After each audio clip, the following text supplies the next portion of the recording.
Just over 2 weeks ago, a gunman fired shots at former President Donald Trump. This assassination attempt wounded the former president and caused the death of Corey Competore, a husband, father of two, and former fire chief, who was attending the rally with his family. David Dutch and James Copenhaver were also attending the rally and were also injured in the attack. So let me be clear. This was an attack on our democracy. Americans should be able to attend a political rally and express their political beliefs without fear of violence. And political candidates for our nation's highest office should be confident that their safety will never be compromised for their service. And although we're still learning about the shooter's motive, this attack was a shocking reminder that the threat of political violence is alive and well in our country. By all accounts, this was an inexcusable security and planning failure. And we need to get all of the facts about what happened that day and how we can ensure an attack like this is never allowed to happen again.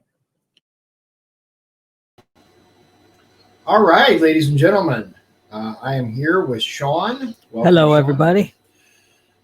So today we're going to talk about, first of all, I want to let you guys know. So we had intended to have coffee break resume this week, but my buddy who was in the accident just wasn't feeling up to it this morning.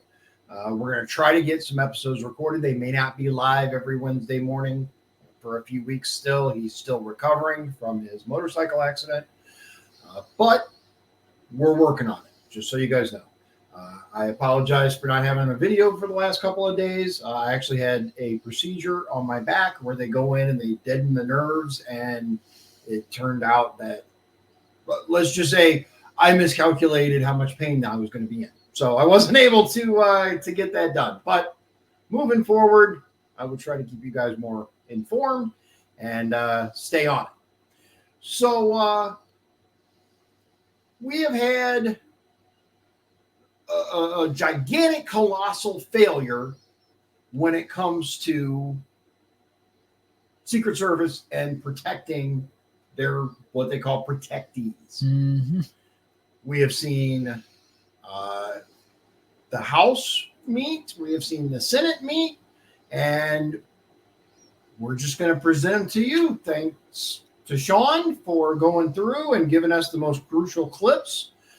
The one that played at the very beginning was, who is this guy? Senator Peters. Senator Peters. He's the senator from Michigan. From Michigan. Yeah. Okay. So he said what I think we're all at least should be thinking is, this is the United States of America. This should not be the country where you go to a political rally and people get shot and killed. The Secret Service has a multi-billion-dollar budget to make sure these things don't happen. Anyway, enough of my rambling. Let's get into it. Let's see. Should be Rand Paul. Hey, Sam, how you doing? Good to see you, man. All right, so we're going to launch into this. The second clip that we have is Senator Rand Paul. As you guys should know by now, Republican from Kentucky. And here we go.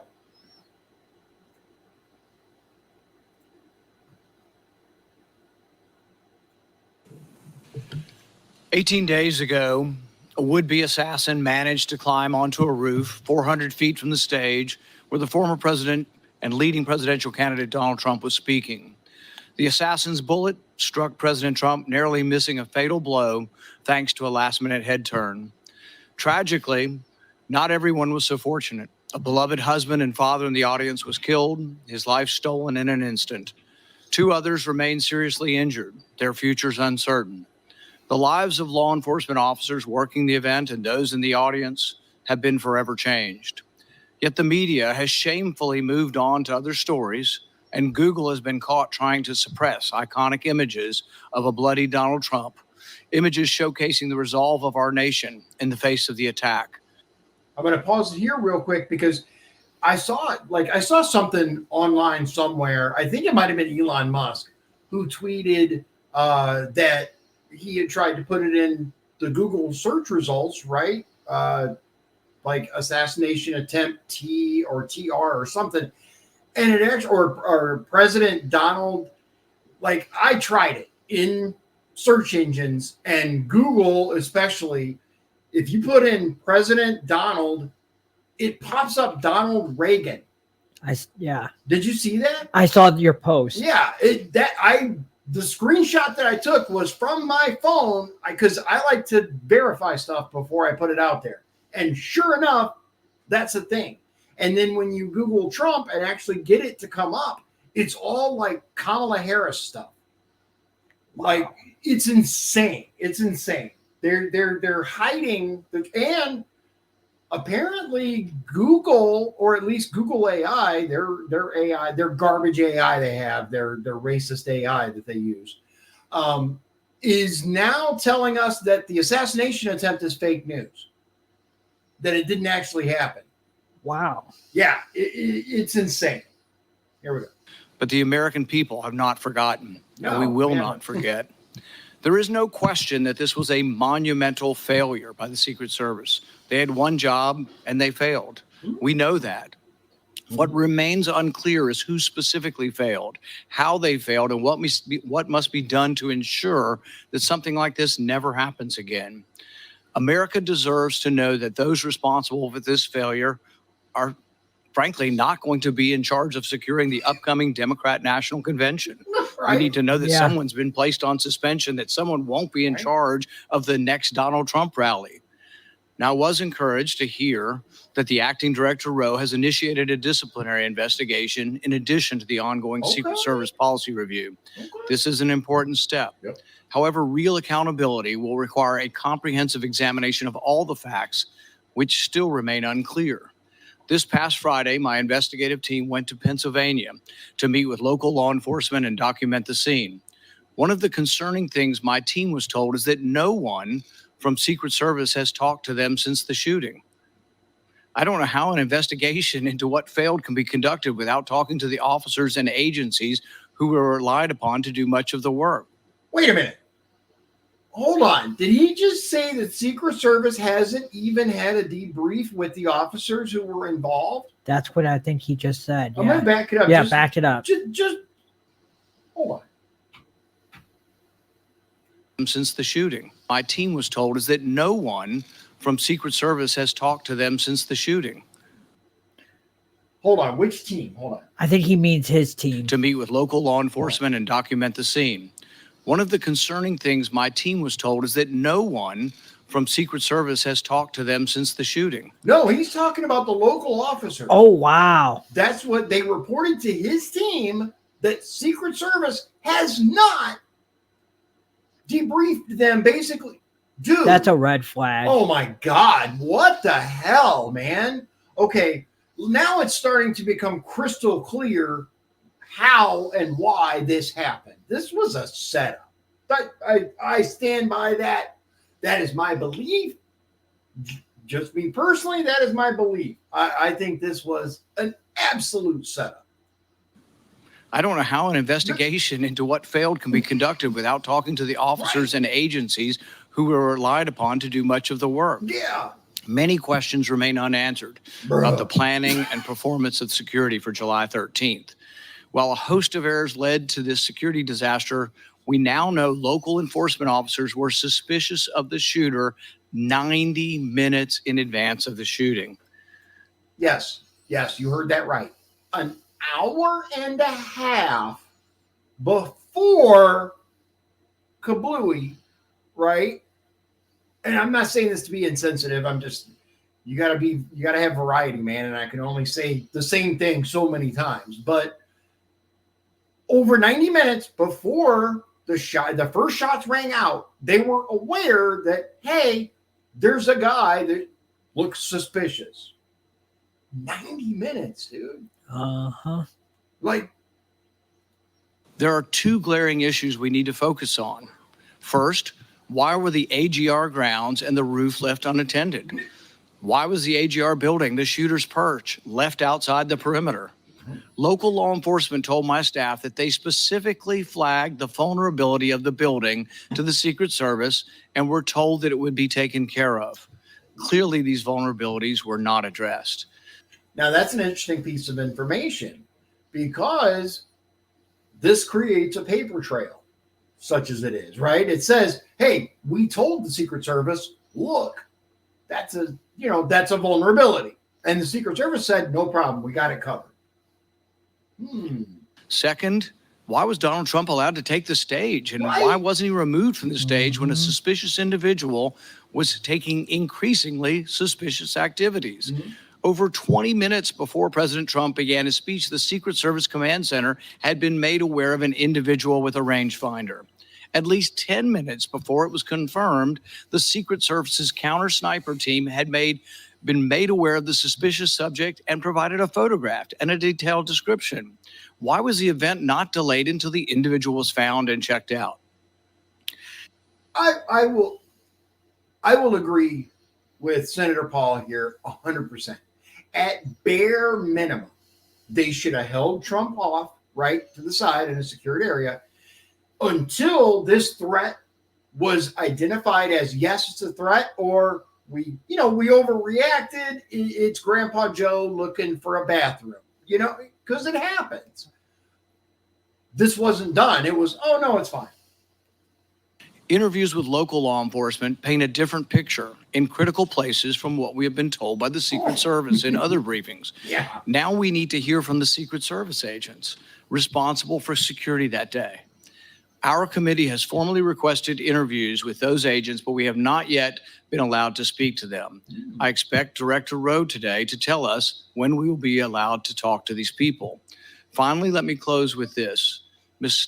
Grave mistakes were made on July 13th, but that does not take away from the bravery of dozens of federal, state, and local officers that day. We are grateful for their sacrifices and professionalism. They deserve the truth now. I agree with that. Also, Yes. it is our Yeah. duty and our utmost responsibility to ensure that we learn from this failure and hold those responsible accountable. Okay. We're going to proceed directly into the next clip, which is the chair, right? Durbin, is he the chair? Yeah. Of the judiciary. Judiciary chair. It's Dick Durbin from Illinois, but unfortunately, got to listen to him because he's the chair. So he's going to talk a lot, and Shawn has included him a lot. No, I'm just kidding. There's a few of them. It's not too bad. And as always, I thank Shawn for including both sides, even though I'm going to complain about it. That's my duty as it is his. Thank you. Here we go. I would like to recognize Chairman Durbin of the Senate Judiciary Committee for his opening remarks. Thank you, Senator Peters. This is a rare joint meeting of the two committees, but we have matching jurisdiction, and I think it's the most efficient way to get to the truth. So thank you for letting us I join don't you disagree today. with that. Yeah. We've all seen the movies. We've read the books. The international assassin with sophisticated technology, elaborate plans, well-honed skills, sets out to kill a leading political figure in the United States. But how does that match the reality of what happened in Butler, Pennsylvania, when a 20-year-old introverted college student outsmarted one of the most sophisticated American law enforcement agencies in history? And that's what I'm going to say. Forget your hatred for Trump. Forget Orange Man Dad. This is embarrassing to the United States of America. This is like one of the biggest embarrassments ever. Like, ever. The Reagan, like I've said before, the Reagan incident, slightly different. Yes, security failure. Yes, horrible. But that was a different situation. This, like, if it wasn't intentional in some way, shape, or form, then it was by far the greatest embarrassment of the Secret Service since JFK. Because this whole thing, there's no reason for it. There was absolutely no reason for it. Came within an inch of killing a former president of the United States. That's why we gathered today to ask these hard questions. There's more to this story and other aspects that we ought to consider as well. I agree with that.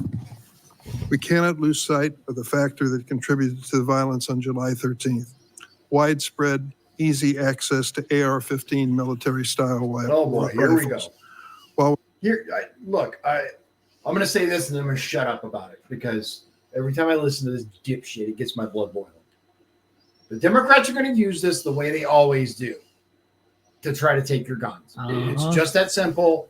In their mind, if guns weren't out there, and look, even if they reintroduce some sort of legislation like they had the Brady bill, right, that makes it unlawful to sell AR-15s. I'm not going to stoop to call it assault rifle because they're not.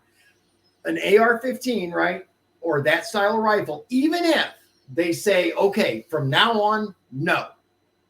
That does nothing to address the hundreds of millions already in circulation. Yeah.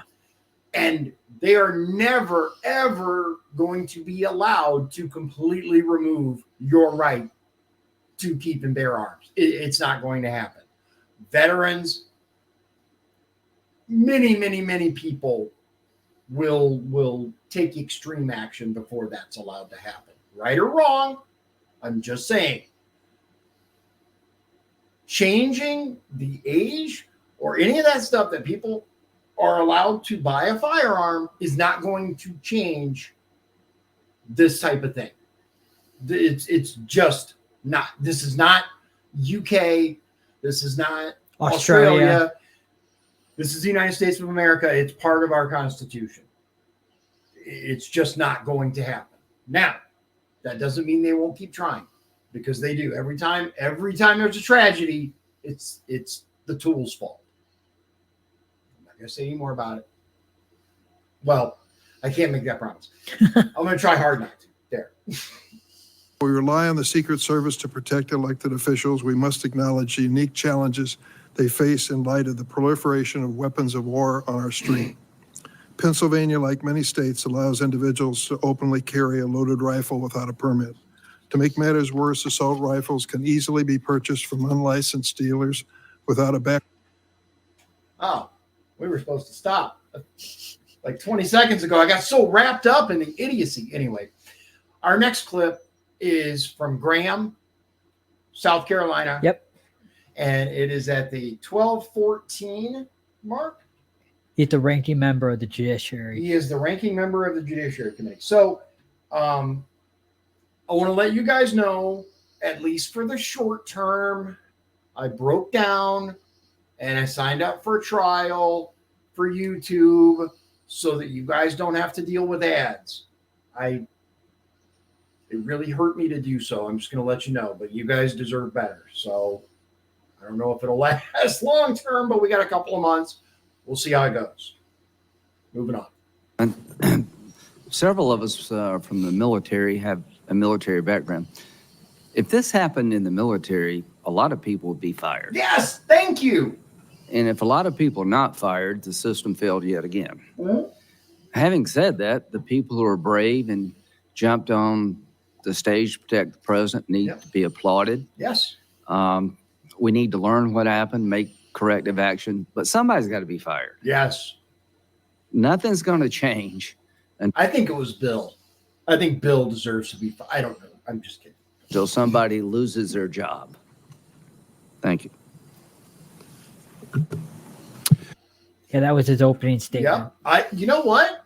That's probably the shortest, most succinct opening statement I have heard from Lindsey Graham, like ever.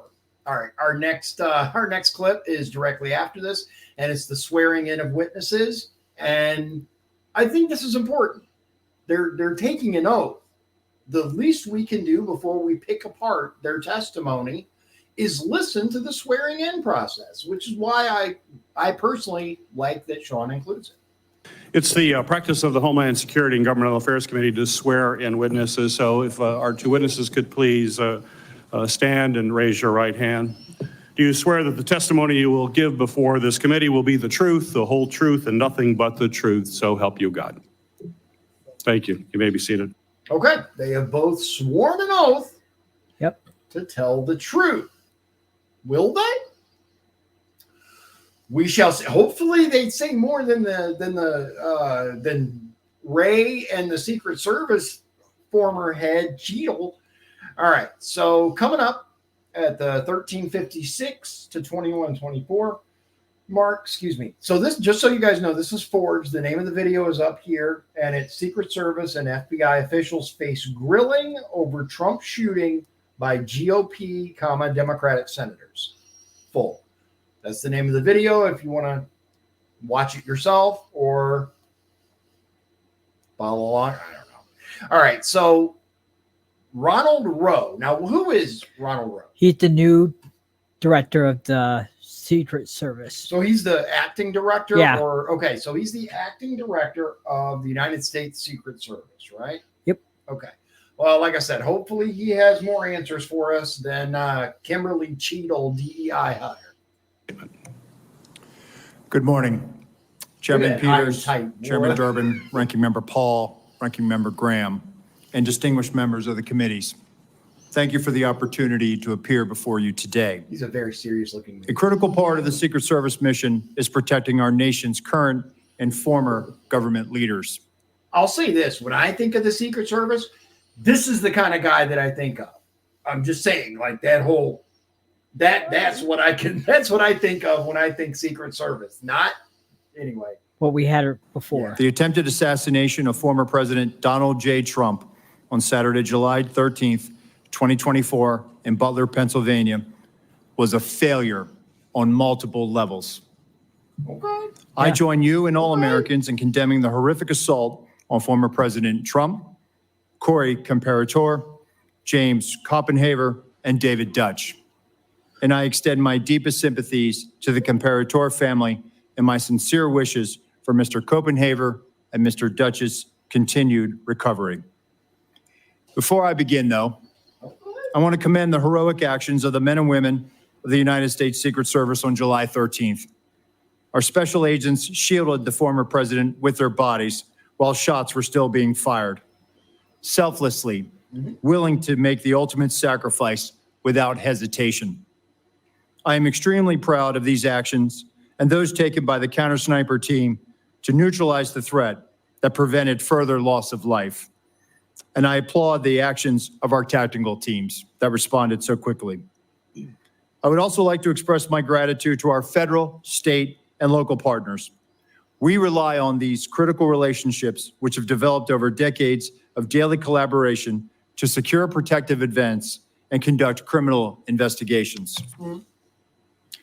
Yeah, I'll say this. There's no way the Secret Service could do their job without the collaboration of local and other federal and local state partners. Like the Secret Service alone cannot secure a massive area, even with $3 billion funding. As you're aware, there are multiple ongoing investigations of the attack and the security failures that occurred that day. I pledge my full support to those inquiries so the Secret Service, your committees, and the American people have a thorough and complete understanding of what happened leading up to and during July 13th. I will not wait for the results of those findings to assess where we failed that day. I have taken and will continue to take immediate steps to ensure we do not repeat those failures. Since my appointment as the acting director 1 week ago, I identified gaps in our security on July 13th and have implemented corrective actions. One of my first actions as acting director was traveling to the Butler Farm Show site to better understand how our protection failed. I went to the roof of the AGR building where the assailant fired shots, and I laid in a prone position to evaluate his line of sight. What I saw made me ashamed. As a career law enforcement officer and a 25-year veteran with the Secret Service, I cannot defend why that roof was not better secured. To prevent similar lapses from... Am I hearing accountability? Yeah. Holy crap, dude. I wish he was the director before. Right? Yeah. Right? Okay, so this guy's name again is Ronald Rowe, R-O-W-E, and so far, I'm liking what I'm hearing.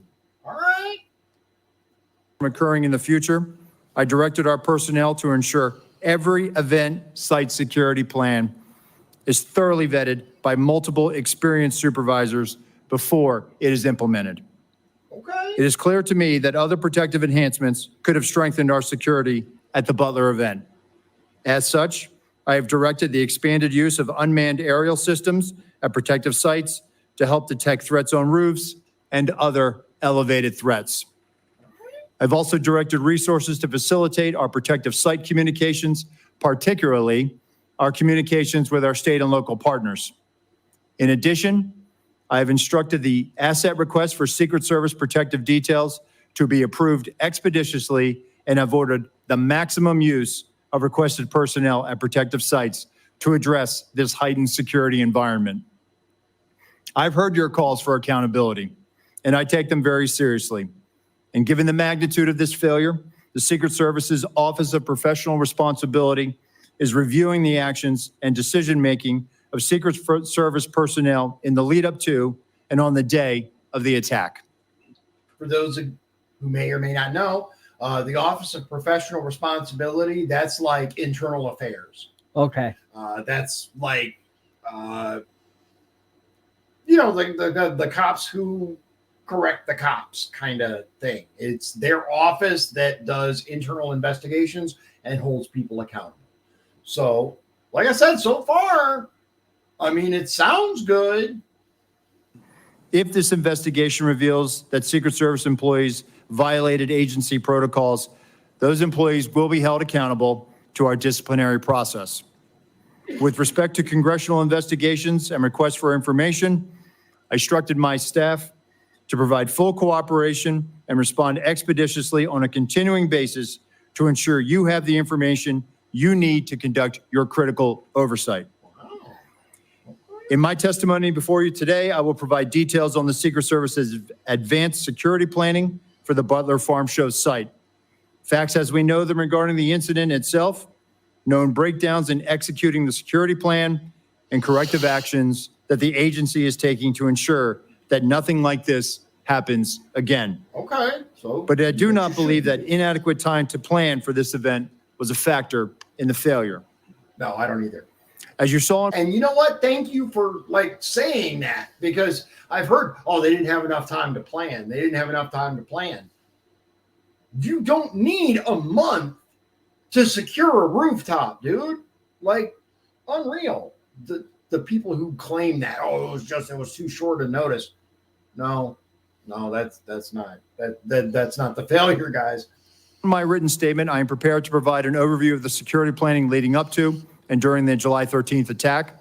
However, I would like to point out that based on what I know right now, neither the Secret Service counter-sniper teams nor members of the former president's security detail had any knowledge that there was a man on the roof of the AGR building with a firearm.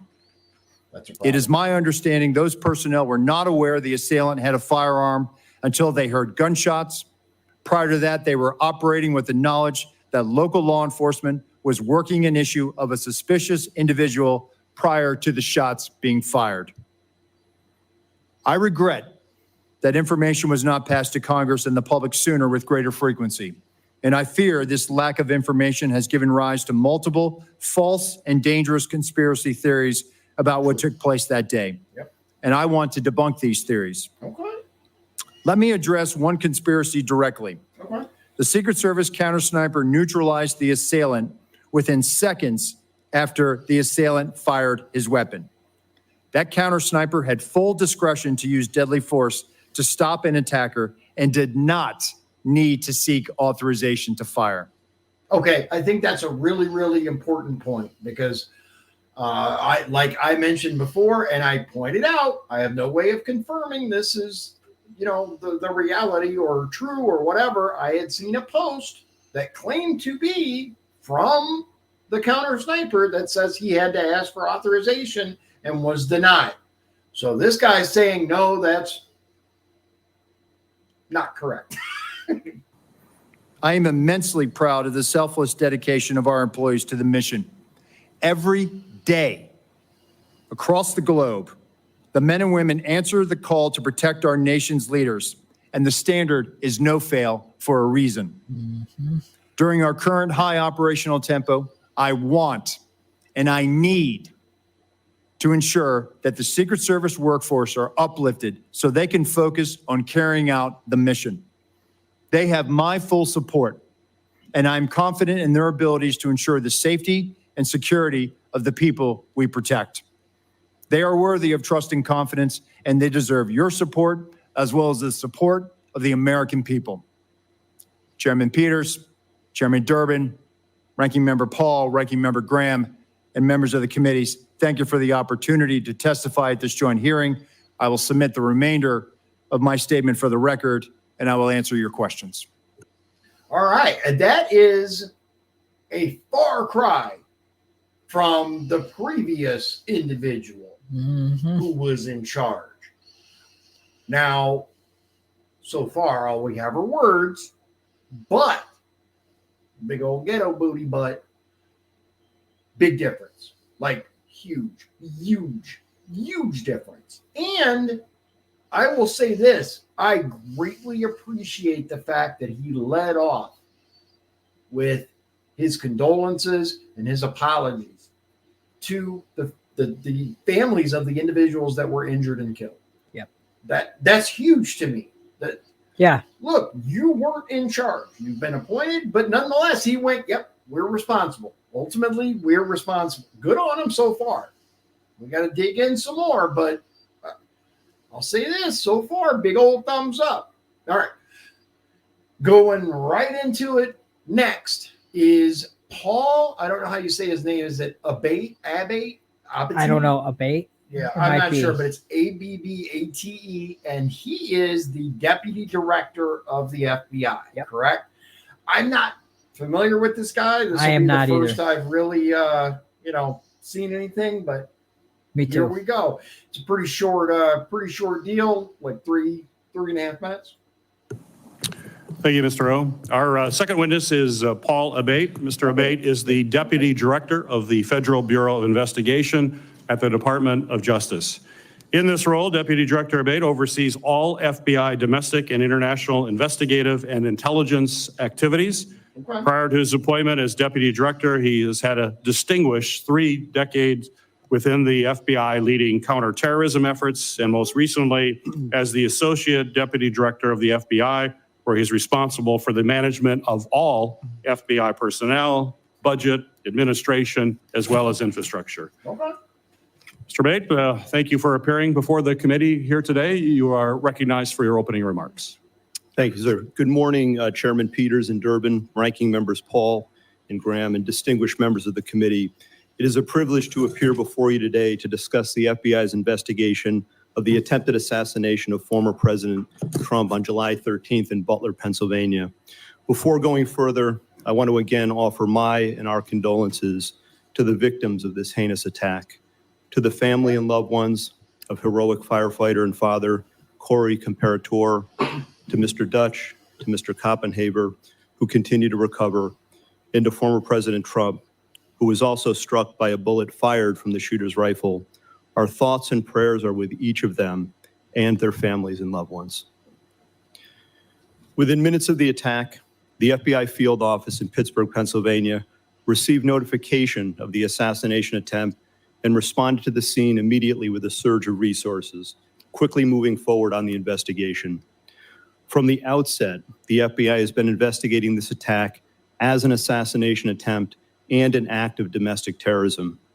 Our team continues to conduct a full, thorough, and objective investigation and will continue to follow all leads and avenues of investigation to logical conclusion, leaving no stone unturned. While it's not typical to provide details of an ongoing investigation, this, as we all know, is an extraordinarily tragic set of circumstances of the utmost national importance, making it essential to inform the American public and Congress what is known right now with full transparency. The investigation remains focused, of course, on determining motive, identifying any potential co-conspirators or others with knowledge of the attack, and building out a timeline of shooter Thomas Crook's actions in advance of and during the attack. Thus far, though absolutely nothing has been ruled out, the investigation has not identified a motive, nor any co-conspirators or others with advanced knowledge. Okay. So again, seems like, the claims are, but of course, Director Ray also claimed full transparency, and we saw how useful that was. So we'll see, but I will say I'm digging Roe, and this guy seems better than Ray in my opinion, but we'll see. We'll see. Shawn knows. Well, there we go. Shawn knows. The cameras are switched. But anyway, our next. Oh God, Shawn! Our next clip is Dick Durbin from Illinois. All right, so 31-29 to Remember, he's the chair. 36-32. Yeah, I know. All right, so 31-29.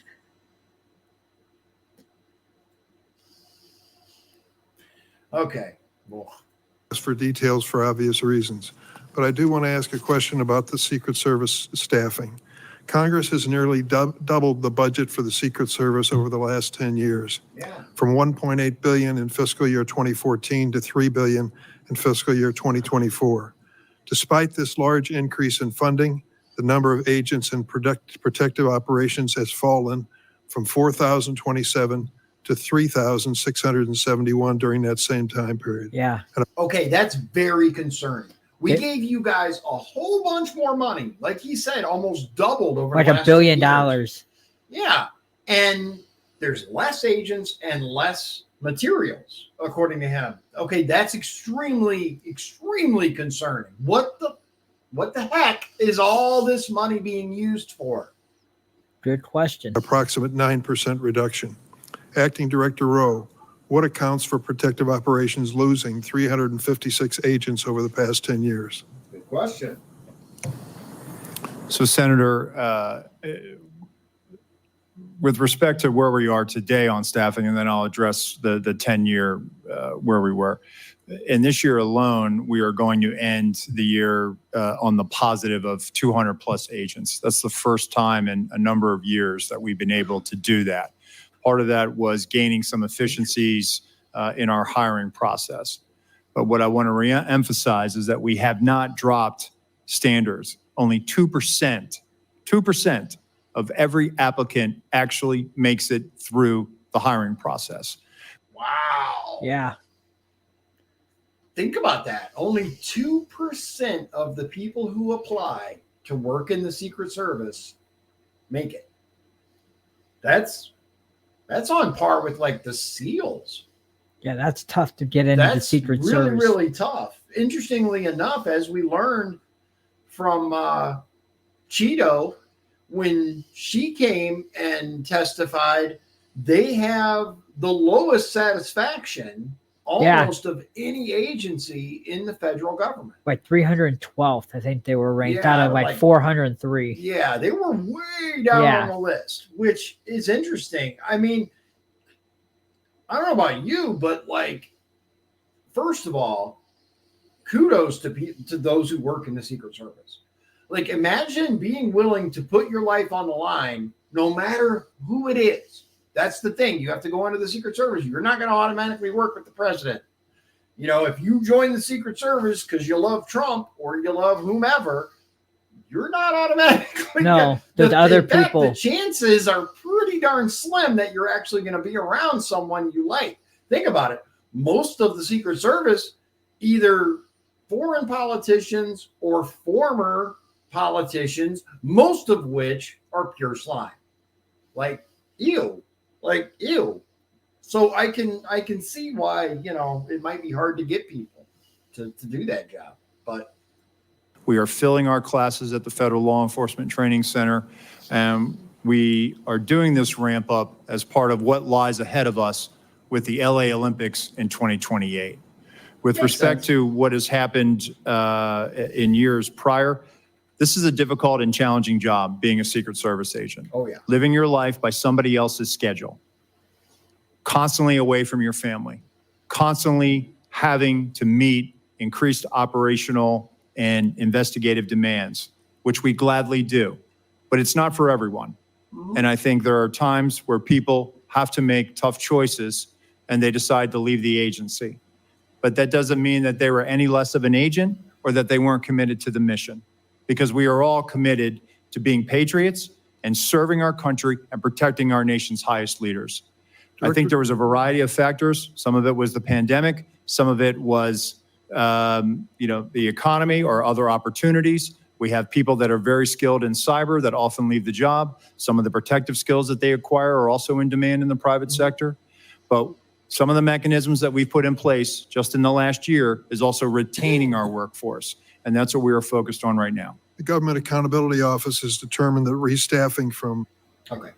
I think that was it. Sure, I got that. No, a little more. Sorry. Okay. these losses have been slowed due to a Government Accountability Office has determined that restaffing from these losses have been slowed due to a number of factors, including the years-long background checks for prospective agents and the assignments agents must work through before being assigned to protection. Given these constraints, what steps have you taken to improve recruitment? So we're actually putting out targeted recruitment opportunities. So we've just recently put it out for within our uniform division for our counter sniper unit, our hazardous agent medical emergency response unit, our counter assault team on the special agent side. So we're actually trying to gather the best and the brightest. And I will tell you that we are having great success with a lot of these vacancies. But what I want to reiterate is that, for example, on the counter assault vacancy, we had 700 applicants that applied for this. Really, what we will glean after they make it through the process, and they have to be able to hold a top secret SCI clearance, will be, if we realize 15 out of that tranche, that's a 2% pass rate. So it is very competitive, and we are trying to make sure that we are getting the best and the brightest without dropping standards. One last question for either one of you. What is the purpose of a rangefinder? And once this assassin was identified as using a rangefinder, wasn't that proof positive that he was a dangerous individual? So I'll say, Senator, that obviously somebody is trying to determine where they are in proximity to a location, a fixed location. I'll defer to my colleague here, but I believe it was a recreation or sports related. I thought I had read that it was a golf range finder.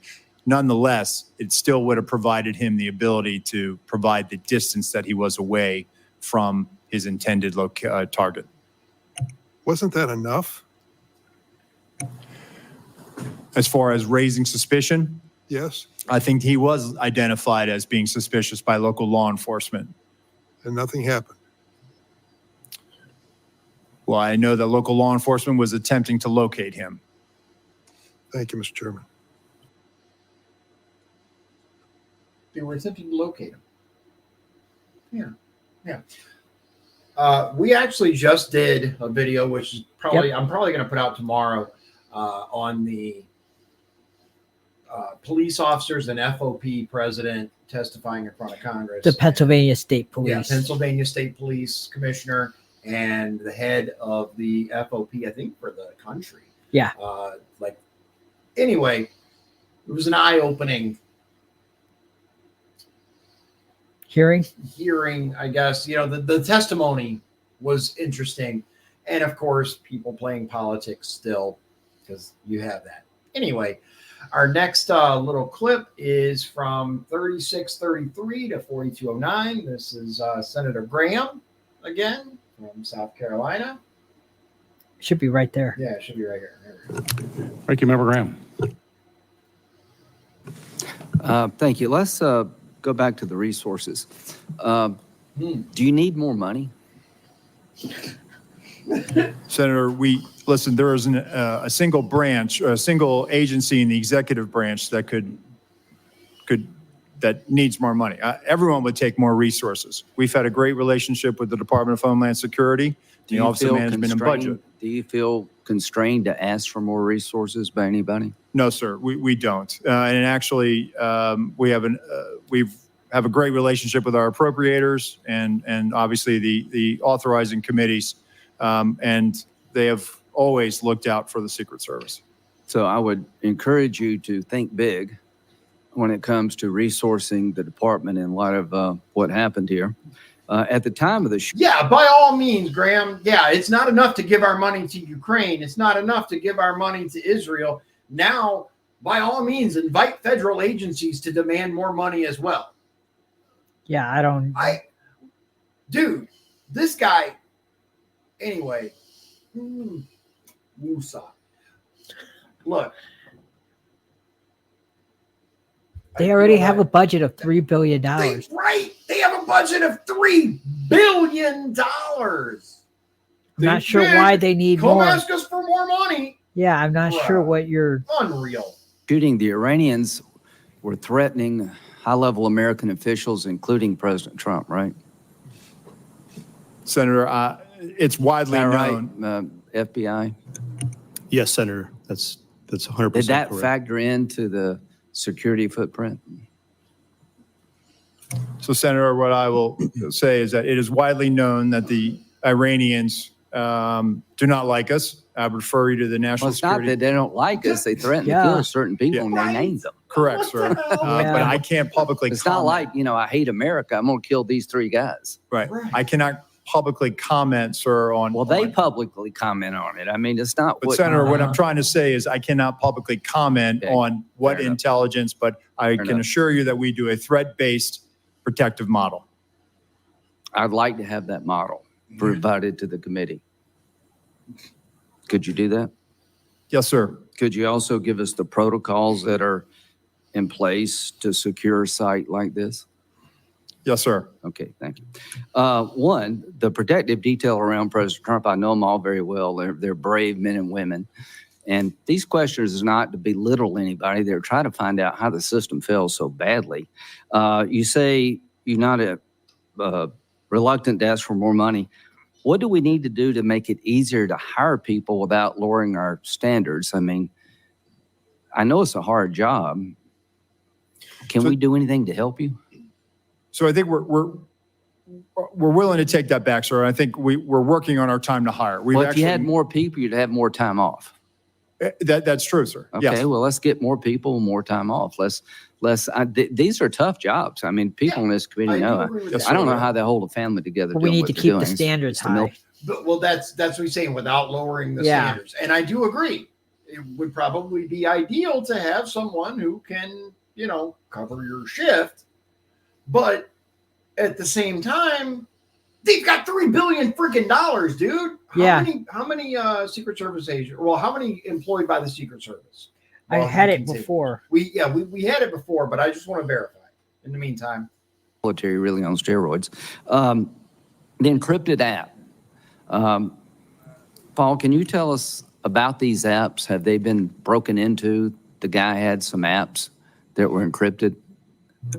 I think we've experienced a range of returns on this. Some of the applications that he was using online were encrypted in nature. Some of the email accounts. Have we that he broken was, into them? We've received returns. There are some that we have not been able to get information back because of their encrypted nature. Is there any way to That's true. solve that problem? Sir, Senator, we've talked about this before. We need a solution that provides lawful access to law So enforcement. you're telling me the guy that took 8 shots at the president, former president, has apps that we can't get into that may, if you could get into, reveal some relevant information. That is correct, Senator. So if he were talking to some foreign power, and I don't think any foreign power would hire this guy, by the way. So I'm not overly worried this was some great plot by the Iranians. no, I'm going to tell you, I don't think it was foreign at all. I think everything that happened was domestic. Because they couldn't even think of this. However, there could come a day where something like this is very important. How do we solve this problem? Senator, as we've been saying, we need a solution that provides lawful access where when we go to So a you're company. telling me, I agree with you, I'm not blaming you. We have encrypted apps of an assassin, a murderer, and we can't get into them all these days after. That needs to be fixed, folks. I'm all for privacy, but to a point. See, I just want to point this out really quickly. It's people like that who are quickly willing to take away your protected rights. These are the kind of people who vote for the Patriot Act. These are the kind of people who don't feel the least bit bad about it and defend it under, I'm all for privacy, but that but negates everything you said before, dude. You were not for privacy. Now, don't get me wrong. I am just as interested in seeing what was in those apps as anyone else. However, you can't make companies bow to you. Yeah. You can't make that's like the issue they had with Apple and I don't know, some terrorist at some point in the past. I don't remember the exact story, but Apple wouldn't unlock the phone. I remember that. Well, now they've got a back door. What if in the It's almost future there. somebody's using these apps to communicate with a foreign power? I think we need to know these things. We need to know them in real time. So lessons learned. In real time. Did you hear that? We need to know these things and we need to know them in real time. Oh, wow. What he is telling you is he doesn't believe in your privacy. He believes that these agencies should be able to monitor anything and everything any of us do on our phones. That's in, scary. quote, real time. That is ridiculous and it is antithetical to the nature of this free country. You got the answer? Yep. Approximately 3,200 special agents, 1,300 uniformed division officers, and more than 2,000 technical, professional, and administrative support. Okay, so less than 10,000 people. So 5,000, 6,500. Yeah. So less than 10,000 people with $3 billion budget. Yeah. I don't think it's the pay. Is that everything failed? Corrective action. Seems to me you need more money and more people. Accountability. At the end of the day, They don't need more money. They need to use their resources better, the same way local schools do. Administrative costs, I bet, are the predominant, cash drain. how many people do you think will be needing more people? Accountability. At the end of the day, how many people do you think will be relieved of their duties, Mr. Rowe, because of this? Senator, I publicly cannot, and I cannot weigh in on that right Sure. now, right? It has to be a fair and neutral Absolutely. process. From a right? fair Good point on of view, would you say this is a major system failure at every turn, and those in charge of the system in question, not only was it embarrassing, they failed? So Senator, again, if there were policy violations, those individuals will be held accountable and they will be subject Just to send our us the table of policies if you could. penalties. Yes, sir, Thank we you. will. But they will be held to our table of penalties, which Thank you. will include up to termination. Thank you. Yeah, he made that clear. He acknowledged that there is a process and they are looking at it. They're doing what they can. I think personally, I think that was a waste of time on Graham's part. But okay, right after him, we have Senator Peters, Democrat from Michigan, who has something asinine to say, I'm sure. Maybe. Director Rowe, in your testimony here today, as well as in your written testimony, you said very, very clearly that you can't defend why that building with the shooter on top of it was not better covered. You were very clear. You cannot defend that. So my question to you is, my understanding is that there's a detailed site survey that is done prior to an event to identify potential threat points. So talk to me about that site survey. I'm sure you've had a chance to look at it now after action. And how did that site survey get approved when it was so clear that that was a major threat from that building? Thank you, Senator. So our Pittsburgh field office did the advance. During that advance, not only were they discussing amongst themselves about mitigating the line of sight, but also they were discussing with other agencies that were supporting it. Our counter snipers met with their counterparts. The team lead and team lead met. They walked the site. They identified the AGR building. And if I may, Senator, if I could point out something right now, if I may, and we will place this for the record. But this is the point of view. This is from the second floor of the AGR building. This point of view is the point of view where the counter sniper team locally was posted. The gold arrow indicates where the shooter fired from. Okay. Looking left. Why was the assailant not seen? When we were told that building was going to be covered. Interesting. Yeah. So once again, and there was a little of this in the House hearing that we listened to. Basically, they're saying the Secret Service is saying there was an agency responsible for this area. This guy's saying we were assured that this was covered. And that we heard that the local police actually left their area. Yeah, so they left their post. Yeah. Yeah. That there had been a face-to-face that afternoon. That our team leads met. This was the view.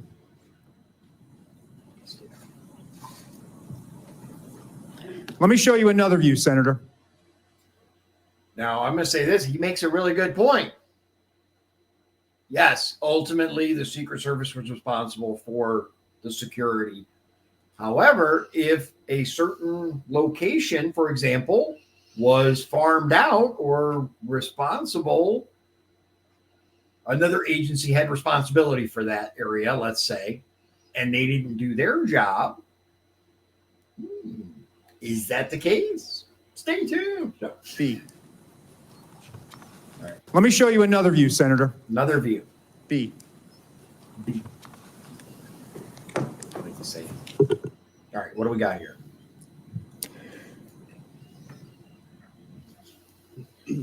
This view Okay. is a reenactment by one of my agents. Okay. Laying flat. There was a 5-inch rise on the middle of that roof. The assailant would have had to present his bore over that to get his shot off. The view underneath reflects the perspective that he would have had. I'm going to pause it and move us. I'm not sure if you guys can see. There we go.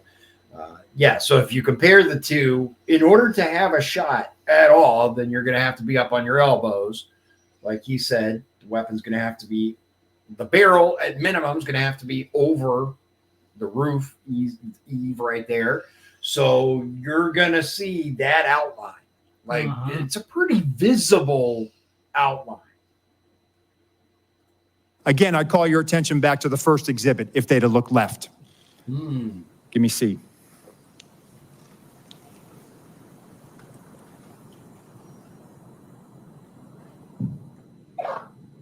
Okay, what is this?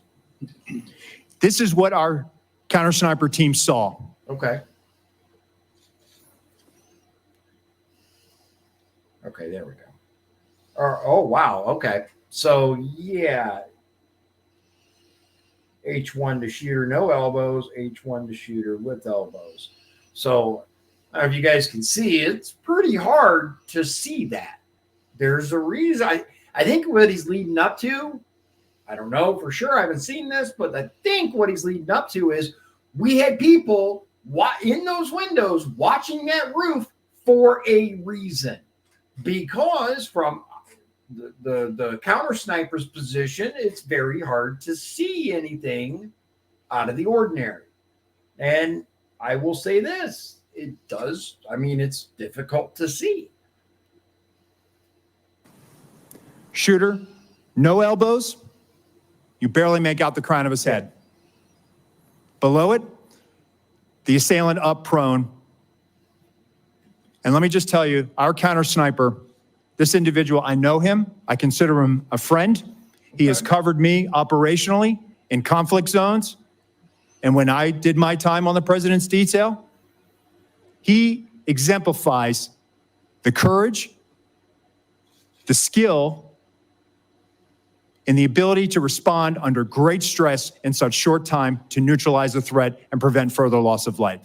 Getting back to your question, Senator, these were discussions that were had between the Pittsburgh field office, the local counterparts, and everyone supporting that visit that day.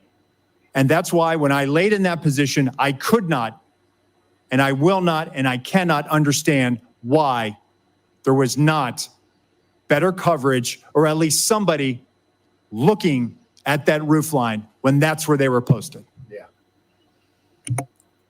And when that's where they were posted, in other words, people were assigned, why didn't they do their job? Interesting. That is very, very interesting.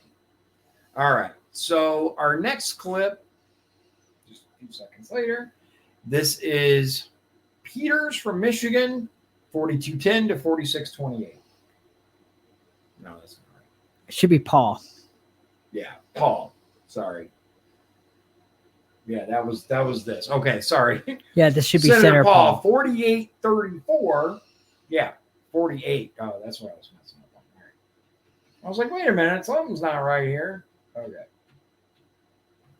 All right, 4834 to 5518.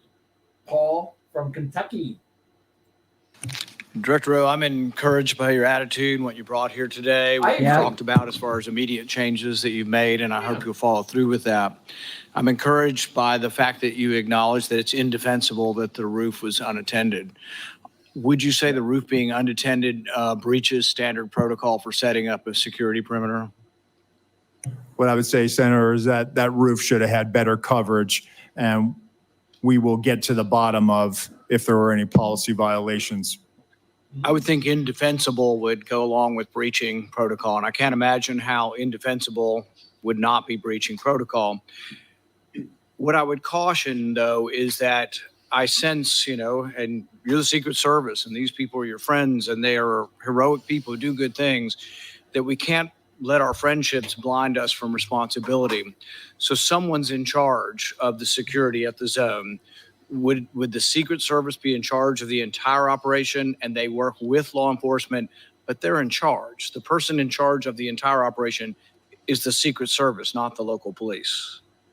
You're correct, sir. This is a failure of the Secret Service. So that's what I mean. And look, I don't wish Yeah. anybody harm. Yeah. I appreciate the bravery of the Capitol Hill police. I was at the shooting at the ball field.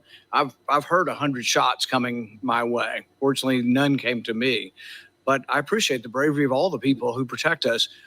But there's also the idea that there are certain mistakes that don't make you a bad person, but they're just inexcusable if you made that mistake. So for example, let's say you determine, well, local police should have been on there and they told us, and local police says, no, they didn't tell us to do it. And it's a he said, she said. Still, ultimately, the agent in charge should be walking the grounds and say, there's a roof Yeah. 100 yards I away agree. from the stadium with a clear sight. Someone's got to be on the roof. Local police, I told you to get on the roof. Get on the roof. Yeah. Or you put the Secret Service. So ultimately, the buck doesn't pass along to somebody. Whoever's in charge is in charge. Mhm. But really, I think it would be helpful to all of us. I know the process has to be meted out, but there needs to also be a process for protecting the next Trump rally. The fact that whoever was in charge in Butler next week is not in charge of a rally in Las Vegas.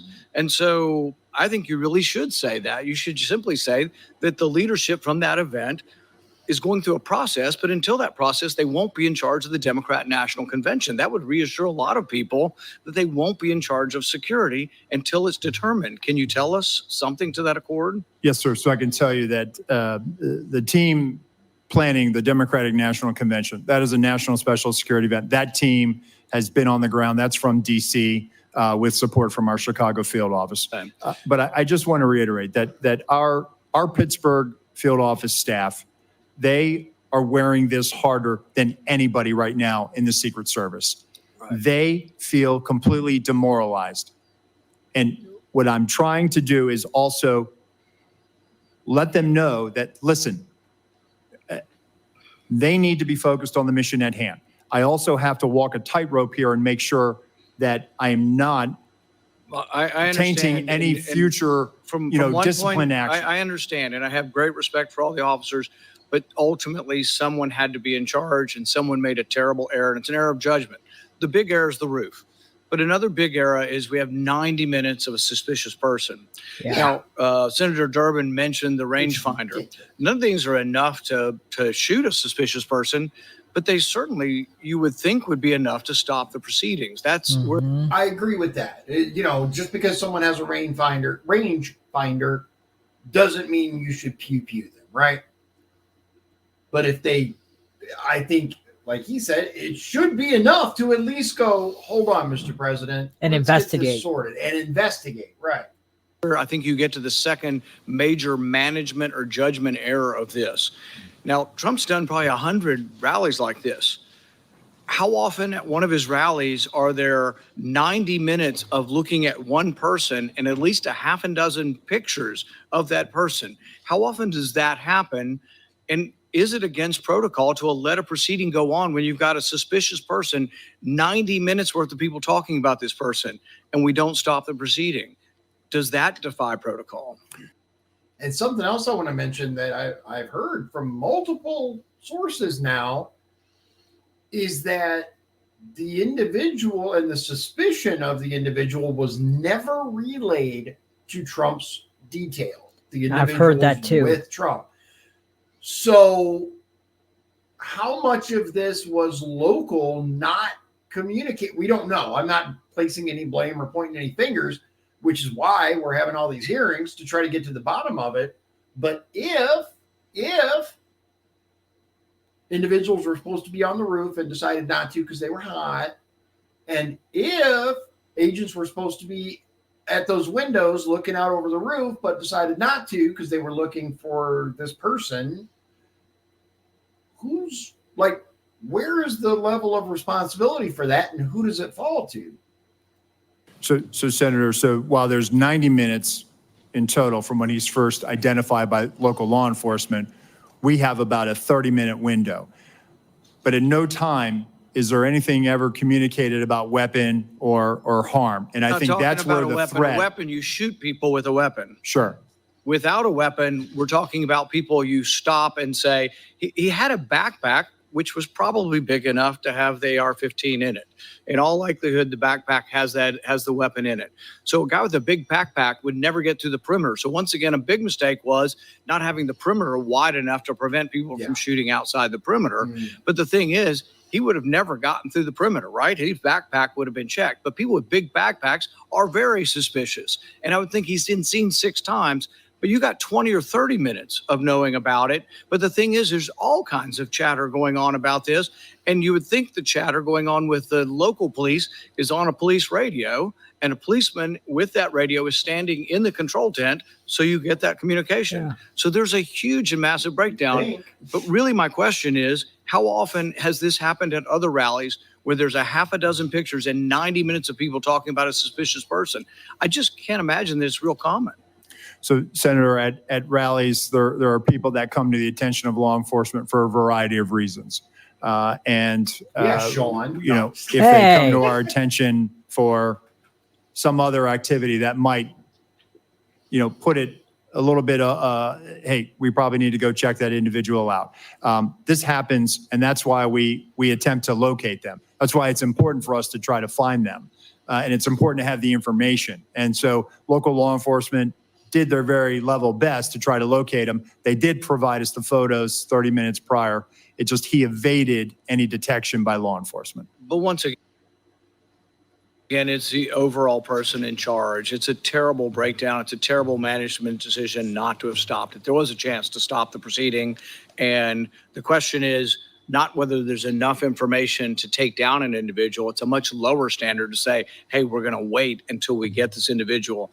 The roof and the 90 minutes of it, both, I think, are failure of your protocol. And I think when that's determined, the person who made these decisions can't be in a position of authority again. Yeah. Whoever was ultimately responsible for this and allowed this to happen, no. You're going to be doing paperwork in the office. Or fired. Yeah, at best. I'm just saying, if it was the Secret Service, for example, right? If local police were supposed to be the ones watching the roof, and they bailed to go get something to drink or grab a snack while they were looking for this suspicious individual. I know how it works, dude. Like, come on. We're going to go look for the guy. We're going to go find this guy. Oh, man, look. Food truck. Come on. But if that's the case, if it was the local police who dropped the ball, then, yeah, I wouldn't necessarily fault the Secret Service, I guess, director on scene if the protocol was for these individuals to cover this window. But ultimately, they're responsible. Secret Service is responsible.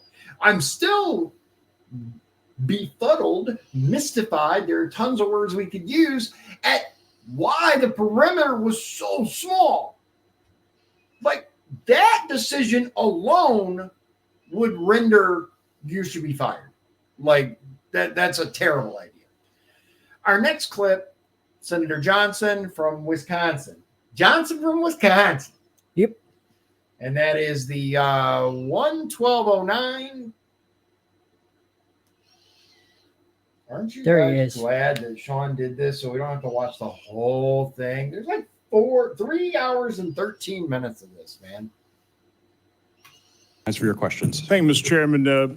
Acting Director Rowe, in our secure briefing last week, I made the point that if you don't want conspiracy theories to spread, you need to provide information. Yeah, I agree with appreciate that. these photos today. Yes. These things could have been released literally within days. Yeah. Yeah. And a whole lot Yeah. more information as well. Yeah. So Congress needs to provide oversight. We don't have certain investigatory tools like you have, but what we can do is do interviews.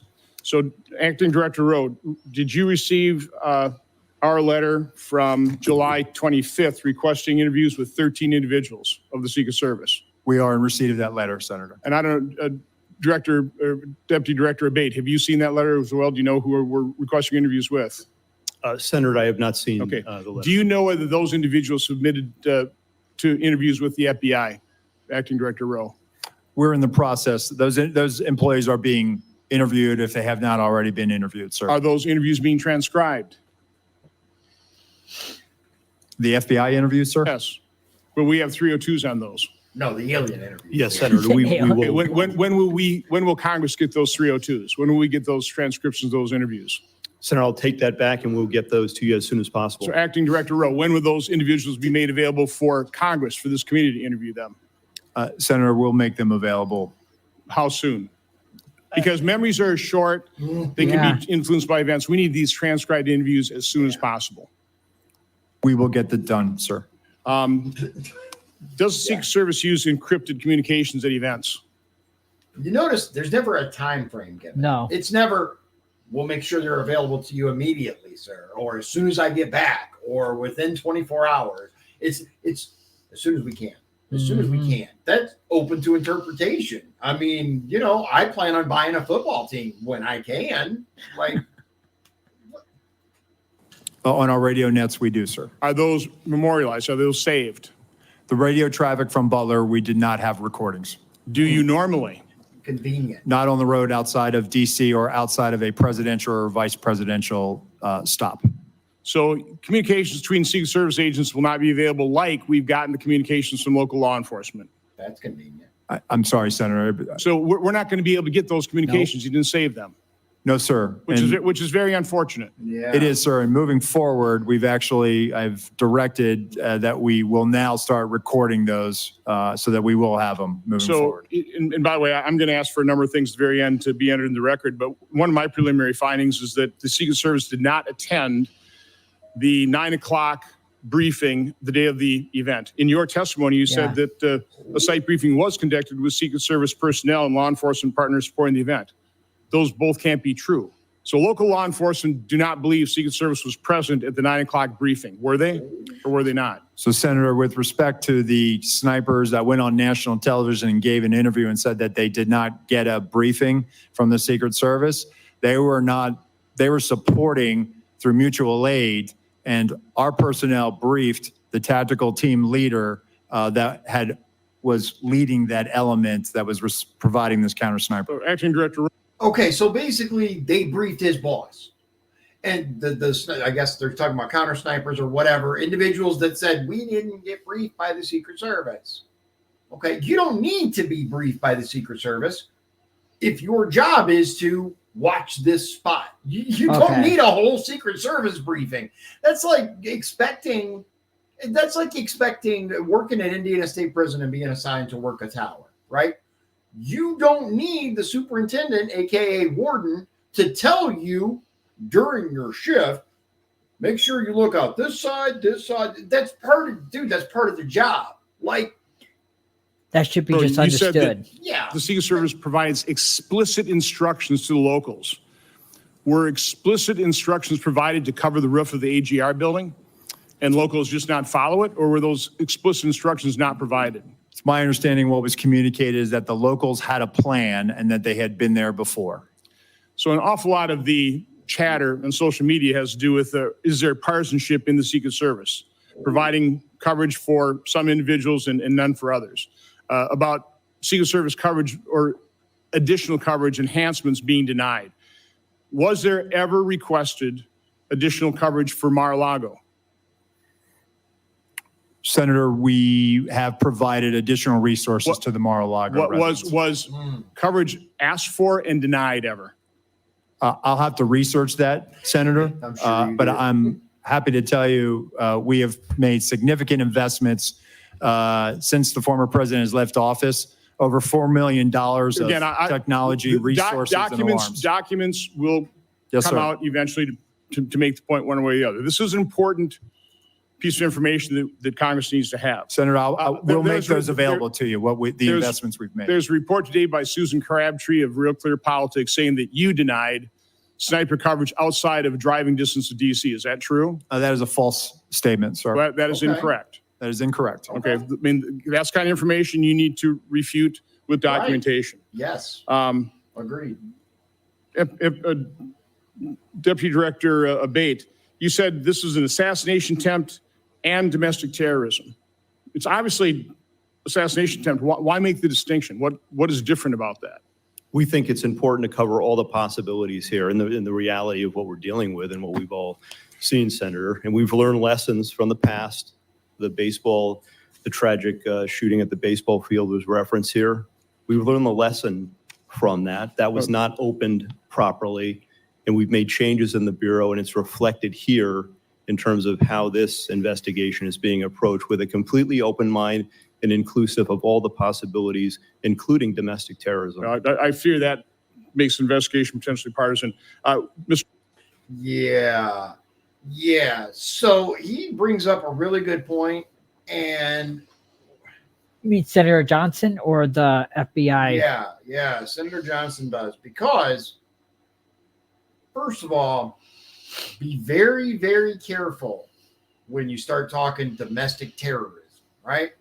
Terrorism, just by its nature, is referenced and police state powers expanded via the Patriot Act.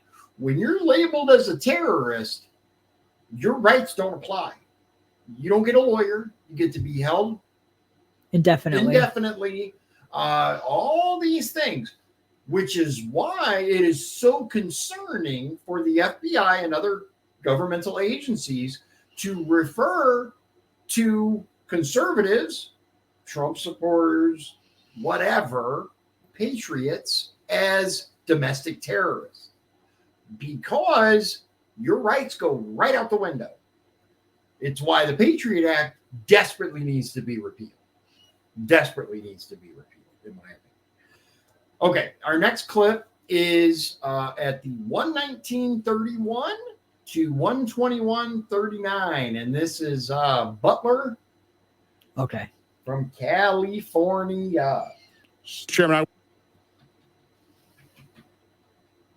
going to say 119.31.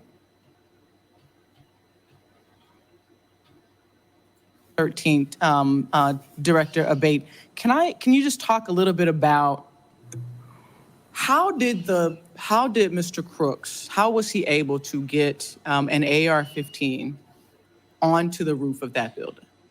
Does your investigation Okay. It's a fair illuminate question. anything Yeah. that we have learned to help to make that point more clear? We don't have definitive evidence yet as to how he got the rifle up there. Based on everything that's been collected thus far, photos, video. I'm going to make a prediction. Okay. So here's my prediction before we go any further. And like, I already see how this is headed, right? So what they're going to do is they're going to find out that he had a folding stock, right? So he was able to put it in his backpack, and they're going to attempt to outlaw folding stocks. That's my prediction. I could be wrong, but take it to the bank. That's what I'm thinking. Eyewitness accounts. We do believe he likely had it in the backpack. Broken down in the backpack? We're still assessing that. Our laboratory has looked at the rifle itself and measured that against the backpack itself. And if placed in this backpack, it would extend outside. It would have been visible. We don't have anyone who observed him with the backpack with a rifle, barrel, or other part of it sticking out of the backpack. Another alternative.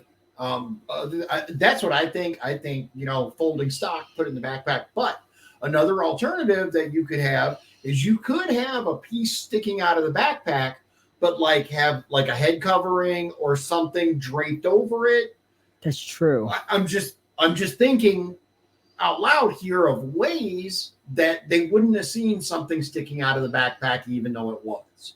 But again, my prediction, because they're always looking for stuff to come after. But the rifle would not have fit fully into this backpack to be concealed and whole. We have video that was recently found of the shooter walking in a distance from his car just before 6 p.m., about 5:56, I believe. And based on everything we have, we assess that he returned to his vehicle at that time, got the backpack, and then proceeded back to the area and to the AGR building. And then he's observed, of course, on the roof, just minutes later, holding the backpack in front of him. In fact, there's dash cam footage from a police vehicle that shows him briefly traversing the roof with the backpack in front of him. And then it's just minutes after that he's actually seen by the officer who I described with the rifle on the roof. It's possible that he broke the rifle down, though we don't have conclusive evidence of that, and took it out of the bag on the roof in those moments before and reassembled it there. That's one of the theories we're looking at and working on right now. And also possible, I will say there is a way to field strip where you can kind of half break it down, right? It's also feasible, but I'm going to say, I think they're going to discover a folding stock and then, these are unsafe, da. Just my 2 cents and my guess. Okay. Our next clip is Senator Corrin from Texas. good old Texas. 130-43.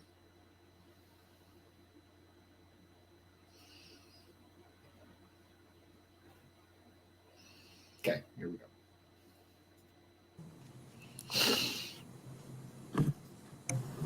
Thank you, Mr. Chairman. Director Rowe, can you explain why the shooter's drone worked? Because there was no counter UAS present, sir. Well, you had a drone system, but you had bandwidth problems. The bandwidth apparently was adequate for the shooter's drone, but not for the Secret Service. Yeah. Can you explain that? I have no explanation for it, sir. I'm sure you don't. We also know that in a military context, electronic warfare or jamming capabilities are commonly used on the battlefield. Does the Secret Service have jamming capabilities or drones? We have drones, sir, and when it comes to, I have to be very careful about how I answer this one in an open forum. What I can tell you is that we have technical security measures, sir, to address, I think, what you're asking me. The short answer is yes, they have the capabilities. He just doesn't want to admit it. I get it. You want to be very careful what you admit to in an open forum regarding your counter surveillance technologies. And I'm gonna summarize it for him. Yeah, we have the technology to shut down all drones in a specific area. For whatever reason, it was not employed. Well, the question is, can you take down a suspicious drone? Because this can be used not only for surveillance by the shooter, which obviously it was here, but also drones can be weaponized and be used as a threat We've seen that. to the president Ukraine, or in this especially. case, the President Trump. Do you have the capacity to stop a weaponized drone? What I will tell you, sir, is that we have technical security measures that we utilize at permanently protected sites. We also have the ability in a limited fashion at temporary sites. What I can tell you is that on this day, the counter UAS system had technical difficulties and did not go operational until after 5 o'clock. So in this case, the shooter had a rifle, but That is awfully convenient. Uh-huh. I'm just saying, I'm that fan, right? Interestingly enough, the $3 billion, $3 billion, I can't get over that figure, that the Secret Service has as a budget includes, I'm sure, drone jamming and other sorts of really cool technical wizardry. Conveniently enough, it didn't work until after 5 p.m., which was after the shooter had already done his flyover. somebody who wanted to kill a president for a former president or a candidate for president would not need a rifle. They could use a drone, correct? It is a potential threat vector. So this individual was identified as a suspicious person. Can you explain to us when a suspicious person becomes identified as a threat? That's a good question. Well, I think it's also when a weapon or some other dangerous item is then presented. A rangefinder would not render someone a threat as opposed to somebody who was under suspicion?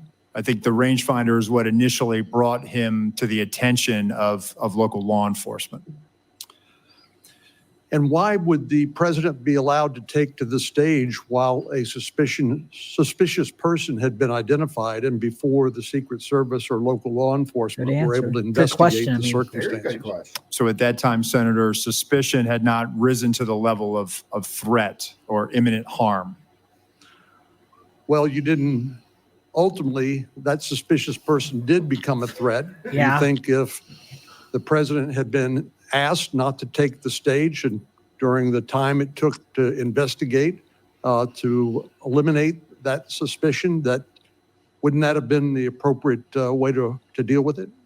Senator, it certainly is one way to do it. This is a challenge for law enforcement in general, is that being able to, you identify somebody that comes to your attention and you're trying to determine what are their intentions. This is a challenge for law enforcement. The individual came to the attention for suspicion. He's on the outer perimeter adjacent to the secured site. Law enforcement is circulating for him. But again, without additional information at that point, we're not rising to the level yet where perhaps we should pull him off or delay him. And I'm just suggesting that maybe, just maybe, You might run a replay. President Trump's appearance should have been delayed while that suspicion could be adequately Yeah. investigated. You may want to But that. I've always thought of the Secret Service as the best of the best Mm-hmm. when it comes to their willingness to put themselves in harm's way to protect the life of their person they are detailed to. And I think you described the very rigorous process by which people are screened. And I think you mentioned the 2% standard. People who are interested in serving, only a very small fraction of those individuals are actually accepted in the Secret Service because of the high standards that your agency has. But explain to me why the Secret Service, being an elite law enforcement agency, would delegate to local law enforcement Yeah. or others who did not meet that same That's a good 2% question. standard. That's a In other really good words, question. isn't that something that Secret Service should have covered as opposed to delegating it to local law enforcement? So Senator, again, this is where I went back to earlier when I said it was a failure to challenge our assumptions. We assumed that the state and locals had it. By no means do I want to diminish the commitment, and I'm sure you agree. State and local law enforcement do their jobs every day and protect the communities that you represent. No doubt about it. So I think what we made an assumption that there was going to be uniformed presence out there, that there would be sufficient eyes to cover that there was going to be counter sniper teams in the AGR building. And I can assure you that we're not going to make that mistake again. Moving forward, I've directed our Office of Protective Operations that when our counter snipers are up, their counter snipers are up and they're on the roof as well. And we do this all the time with our colleagues in the New York City Police Department when we cover the United Nations General Assembly. And so that is our TTP moving forward. Director Rowe, I would just submit to you that those assumptions can be lethal. Yeah, Yeah, they can. they can. And in this case, they were. They were. Okay, so we only have like 3 more clips for you guys. I know. It's an hour and a half already, but that's way better than 3.5 hours. So 3 hours, 13 minutes. So, okay. So our next clip is Senator Ossoff. Yep, from Georgia. From Georgia. All right. And that's 149.29 to 151.20. So pretty short. I'm going to say 149.29. There he is. Thank you. Thanks, Mr. President. Senator Ossoff, you're recognized for your questions. Thank you, Mr. Chairman, and thank you both for your testimony today and for your service. Mr. Rowe, I want to begin discussing Secret Service staffing and the extent to which HSI or other personnel are augmenting or backfilling inadequate Secret Service capacity generally and on the day of the assassination attempt. To what extent are HSI personnel, for example, filling close protection roles that would normally or optimally be filled by Secret Service personnel? HSI, Homeland Security Investigation? I think that's what that is. So thank you, Senator, for that question. So as we have done, even back when we were with Treasury, we enlist during campaign years the assistance of other law enforcement agencies in that department. So when we were in Treasury, we used ATF, we used IRSCI. When we transferred over to the Department of Homeland Security, we have brought that practice with us. So going into a campaign year or during a national special security event like the United Nations General Assembly, we will enter into a memorandum of assistance for the campaign with HSI. HSI will provide post standers, essentially federal agents, law enforcement to be able to help secure a site. When it comes to close protection, the only time that we will utilize them is during a United Nations General Assembly, where they may be utilized to protect a low-level head of state or provide security at a hotel in New York City where those protectees are staying.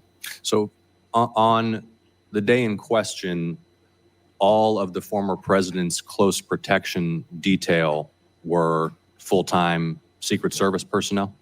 They were, and they were assigned to the Donald Trump detail. Okay. I mean, all the close were the ones right up on him were all Secret Service, which includes the DEI hire that was hiding. That Secret Service, ladies and gentlemen, HSI, I think, is Homeland Security Initiative. I think that's right. Yeah, I don't know, but this is I maybe she's a great shot, maybe she's many number of things, right? But this should concern everyone. Not because I'm going to tell you, there was another woman up there who threw herself over Donald Trump and did what she was supposed to do in that situation. The one that went, no, she needs to find a new job, in my opinion. All right. Our next clip is Senator Lee from Utah, 157-14.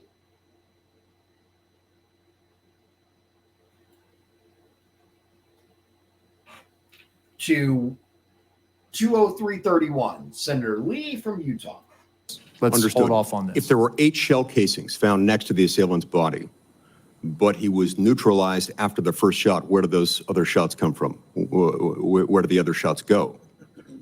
As far as the assailant's Yes. shooting? Yes. So did the assailant get out 8 shots, or were those shell casings left from the day before? Where did they come from? The shooter, Senator, we believe fired 8 rounds. We had the shooting reconstruction team go out there for a period of days and collect all that. So we have bullet holes, bullet fragmentation, all taken back, and we're still putting together the trajectory and ballistic analysis, although we do have fragments of the bullets, and bullets have been collected in the distance from the shooter's weapon. Gotcha. It's my understanding there was a sniper team assigned to a window with complete overlook, complete view of the roof, the same rooftop, sloped rooftop where the shots were fired. It's also my understanding, according to some whistleblower accounts, that post was abandoned. What can you tell me about that? Why was it abandoned? So I saw that from the colonel's testimony, sir, and it's something that I've asked and our mission assurance is getting to the bottom of. And there were two-man counter-sniper teams from the locals that were in that AGR building. And so at some point they just... Two-man teams. Yep. So a total of 4 local officers, counter snipers, that were assigned to that building to watch that damn roof. And what, all 4 of them decided to go get tacos? I guess What? so. Seriously? Yeah. Bruh. left? That Order. Whoops. Sorry about that. I hit the wrong button. let me get back to that real quick. All right.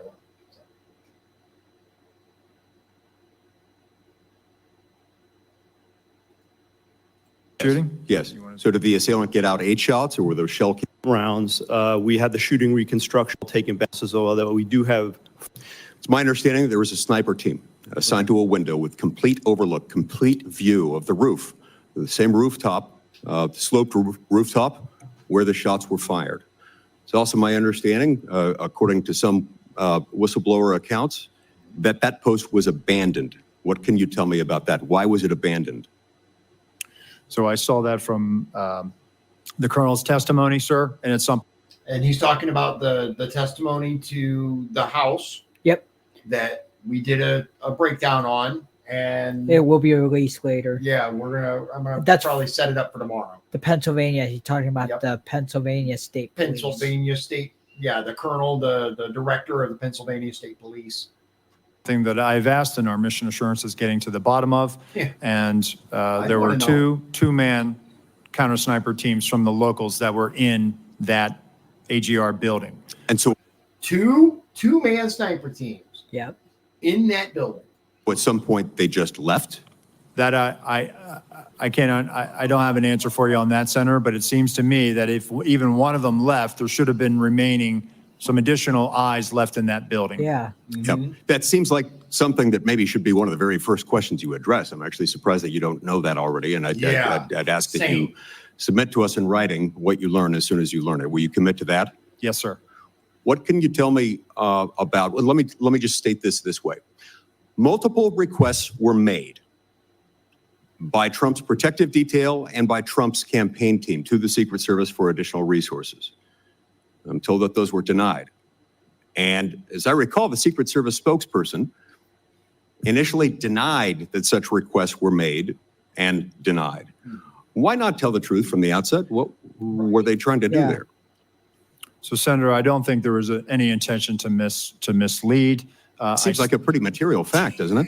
I Will you- saw that report. Go ahead, Senator. Will you commit to me that you will submit to us in writing what requests were made by whom and to whom and when they were denied? I will, sir. Okay.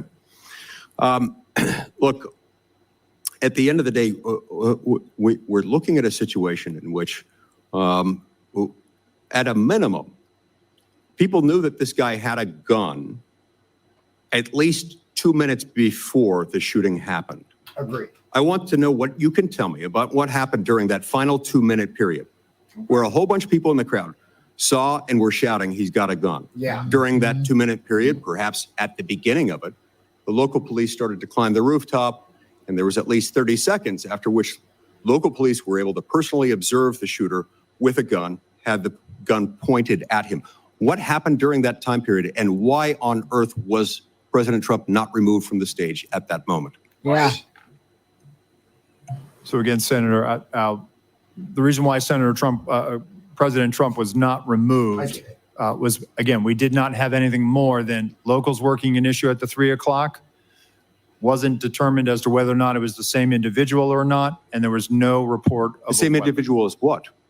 the same suspicious individual. Right, It was- but we've left the category of suspicious individual at that point. You've got a guy with a gun on a rooftop 136 yards away from the stage. You know that he's got a gun at that point. What happened during that time period that did not result in President Trump, his protective detail being notified of that, and him immediately being removed from the situation? Senator, what I will say, and then I'll turn it over to Deputy Director Abate. No information regarding a weapon on the roof was ever passed to our personnel. And that right there, in my opinion, is the crux of the issue. What we have here is a failure to communicate. There was never conveyed to the agents who are responsible for the safety of President Trump that there's a guy with a gun. That's a problem. How is that even possible? Thank you. Do you want to comment to that? Senator, again, I believe that information, and this is probably something my colleague can expound on, information that was in law enforcement, local law enforcement channels, but did not cross over and make it to Secret Service awareness. Senator, just to clarify the timeline, so the individual was first seen by law enforcement on the roof at about 6:08. We're still working to perfect the timeline based on the radio comms and all that. It wasn't until at 6:11:03 seconds, the officer saw him and called out his arm. That was the first sighting where he had the rifle on the roof. And then And that was relayed to the Secret Service Command Center at that my point. understanding is no, Secret Service, it was not relayed to them. It's a narrower time frame, though. It's probably about maybe up to half a minute between the time he's seen with the rifle and when the shots are fired. But there's still time. At Yeah. that point, if there were an open channel of communication Right. in which they were able to tell him, he's got a gun, take him out. You could still take President Trump off the stage. You could have Yeah. him duck. You could have the shooter neutralized. Yeah. Do you not have a channel of communication by which they can say, gun, take him out? Right. So again, Senator, that information stayed in local channels and did not make it over to Secret Did they Service. not consider that relevant? Who You're is saying they, that the sir? state, you're saying that the local police didn't consider that relevant enough to pass along to the Secret Service? Sir, I think that they were in the midst of dealing with a very critical situation, and they articulated that over the radio, as I understand it. However, it was never relayed over to us. Thank you, Senator. What a colossal screw up. Like, forget anything else. How can you see a guy with a gun and not notify the Secret Service that? All right, Trump's lucky to be our last alive. clip, huh? Trump's lucky to be alive. He really is. Like, I'm not a big one on seeing miracles everywhere I look, right? Some people like everything's a miracle, right? that I was prayed, this happened, it's got to be God. I am having a hard time not attributing some degree of divine intervention to this. Like, Yeah. there's just so many screw ups, one after the other in this. All right, our last clip is from Senator Hawley, Republican from Missouri, good old Missouri. And it begins right after this, and it is right about 5 minutes, and then we are done. Lee, Senator Hawley. Thank you, Mr. Chairman. Director Rowe, can you put your first poster, your first demonstrative back up? Please put A up, please. Let's make sure everybody can see it. Okay. This is the photograph, I believe, that you took, your team took of the roof, the AGR roof. Yeah, that's the one. Okay, so from this vantage point, as the law enforcement who are in those windows, as they look left, they should be able to see the shooter clearly there on the AGR second floor roof. My question is, why is there not a Secret Service counter sniper on that roof?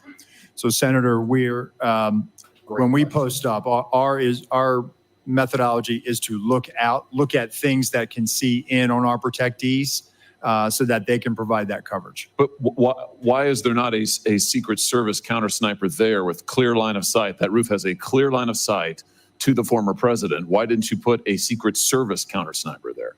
The Secret Service's counter sniper role is to neutralize those threats that are looking in on us from where the protectee is, not necessarily You think maybe you might want to revise that protocol in light of what happened here? They were protecting the principal, and I think The principal got shot. Understand that, sir. So do you think you might want to revise the protocol? Let me ask you this. Who was the lead site agent who made the decision to leave the AGR building completely outside of the security perimeter? Who was that? Senator, I cannot give you that name. This person is operational. They're still doing investigations. They're still doing protective visits. Have they been relieved of duty? Senator, they have not I know been their relieved name, of by duty. the way. Why have they not been relieved of duty? Yeah, why? They are still cooperating, not only being interviewed by the FBI, but also by our Office of Professional Responsibility. And we will let the facts of the mission assurance and any further investigations play out. Is it? You know, really quickly, anytime like officer involved shootings, right? For example, even if the officer has done nothing wrong and it's what's known as a clean shoot, right? Anytime there's any kind of issue, you're relieved of your other duties. That's standard protocol for any kind of law enforcement agency. To have a colossal screw up like this, and the individual isn't even put on administrative duty, is a joke. It's an absolute joke. Isn't the fact that a former president was shot, that a good American is dead, that other Americans were critically wounded, isn't that enough mission failure for you to say that the person who decided that that building should not be in the security perimeter probably ought to be stepped down? Senator, I think you're using the word decided, and I think we need to allow the investigation play out to include. Who did make the decision then? If it wasn't the lead site agent, who made the decision not to put that in the security perimeter? Senator, you're zeroing in on one particular agent. I want to find out exactly what was the entire decision process. So I think I want to be neutral and make sure that we get to the bottom of it and interview everybody in order to determine if there was more than one person who perhaps exercised bad judgment. Well, sure. But yeah, I'm with him. Well, sure. Absolutely find everyone that had anything to do with this colossal failure. However, anytime you fail at your job that badly, why would you continue to be, dude? I think we're starting to get to the heart of the problem here. And I believe the heart of the problem is a lack of accountability, a lack of them will. And like he said, I forgot exactly who it was that said it, but someone said, we're talking about your friend. I know you guys are a close-knit group, and I think that's the problem. These people are all friends. All the heads of stuff are all buddies. They hang out together. If my buddy screwed up, I wouldn't want to relieve him from duty, especially in this case where I'm sure someone probably has the idea that, well, it wasn't the Secret Service who screwed up. It was the locals. So the locals are the ones that, at fault, for example, and the Secret Service, it's not really, it's not Bill's fault in this case, right? Bill was just doing what Bill did and da-da-da-da-da. No, not everybody involved in the decision-making process that left that roof open It was Senator Paul who said that. Was it? Okay. The question is, why don't you relieve everybody of duty who made bad judgment? Yeah. So yeah, you're right. I am zeroing in on somebody. I'm trying to find somebody who's accountable here. Yeah. And So you're telling me that the person who made the decision not to include this in the perimeter has not been relieved of duty? What about the person who's in charge of the interoperability of radio frequencies between local law enforcement and Secret Service? Has that person been relieved of duty? No, Senator, because interoperability is a challenge, is a greater challenge than just one person. On that day, we had a counterpart system. It failed As spectacularly. the person who decided, who made the decision, And whoever's in charge of that system, fire their ass too. Or at minimum, transfer to somewhere else in the federal government. Because it was your job to make sure that that stuff was operational. You obviously can't do your job. to send Donald Trump onto stage knowing that you had a security situation, has that person been relieved of duty? No, sir, they haven't. Has the because- person who decided not to pull the former president off of stage when you knew that, in your words, the locals were working a serious security situation, has that person been relieved of duty? No, sir. Again, I refer you back to my original answer that we are investigating this through a mission assurance. And as opposed to zeroing in on one, What more do or you need two to individuals, investigate we wanna to find out know exactly what the more do you decision-making need to process investigate was. to know that there were critical enough failures that some individuals Yeah. ought to be held accountable? I mean, what more do you need to know? Right. What I need to know is exactly what happened, and I need my investigators to do their job. And I cannot, people didn't do their I cannot jobs. put my thumb on the scale. Otherwise, What do you mean put your thumb on the the scale? objective, you're asking me, Senator, to completely make a rush to judgment about somebody failing. I acknowledge this was a failure of the Is it Secret not Service. prima facie that somebody has failed? A former president was shot. Sir, this could have been our Texas school book depository. I have lost sleep over that for the last 17 days, Then just like you fire have. somebody to And I will hold them tell you, accountable. Senator, that I will not rush to judgment, that people will be held accountable, and I will do so with integrity and not rush to judgment and put people I can't believe unfairly that you persecuted. are unfairly persecuted. Unfairly, We've got people sir. who are We dead. have to be able to have a proper investigation into this, Senator. You said earlier that you've got to make sure that your protocols are followed, and unless there's a protocol violation, people wouldn't be disciplined. I would just say to you, I don't really care that much about your protocols. I think if your protocols don't provide for the fact that when a former president is shot, when an American is killed, when other rally goers, innocent people who just showed up on the day, when they are shot at and critically wounded, if that isn't a protocol violation prima facie, you should revise your protocols. Senator. Wow. Uh-huh. Wow. Okay. Here, I think I understand what the Secret Service dude's trying to say. I think, right? What he's trying to say / do is, if I were to take any of these people and suspend them, it would automatically make it look like they're guilty. And so there would, finger on the scale analogy, right? I think that's what he's talking about. I get what he's saying, but in this case, anyone in the chain of command that were responsible in any way, even potentially for the failures, should have been suspended or at minimum on administrative duty.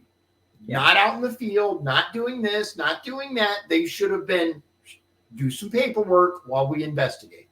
Everybody, like anyone with any decision-making capabilities whatsoever in that regard, should have been removed from active protecting, whatever it is they do.